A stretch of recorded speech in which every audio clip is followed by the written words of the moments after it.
Is death really the end, or simply a new beginning? A provocative question to start our day, isn't it? However, it's a question that has echoed through the corridors of time, whispered in hushed tones and debated in philosophical discourse. Picture this, a chess game, a battle of wits, strategy and time. With each move, we inch closer to the inevitable endgame. Yet it's not the end that truly matters, but the journey that leads us there. Life, much like chess, is a game of strategy and time, and death is the end game. Now let's delve into a story. Picture a man named John.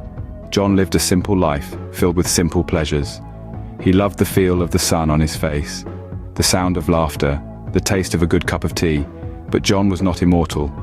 One day, he found himself facing his endgame. Did John fear death? Initially, yes, but as he pondered on his life, John realized that it wasn't death he feared, but the unknown that it represented. He wondered, what happens after death? Do we simply vanish into thin air or move towards a different dimension or universe? This fear of the unknown is a common human trait, isn't it? We fear what we cannot understand, cannot control. Yet, we are a species capable of annihilating our own race and other species. Isn't that ironic? In the face of death, John contemplated his life. He asked himself, what have I achieved in this lifetime? Have I lived a life worth remembering? He wished to leave a mark on the world, to be remembered fondly by those he left behind. John also contemplated his end. If he were to be caught in an accident or illness that left him on life support, would he want someone to pull the plug?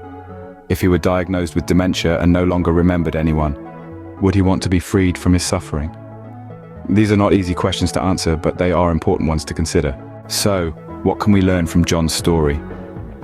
Firstly, death is an inevitable part of life, and it's okay to think about it. Secondly, the fear of death often stems from the fear of the unknown. And finally, contemplating our end can help us live a more meaningful life. In conclusion, death is not a topic to be feared or avoided. It's a phase of life that deserves our attention and understanding.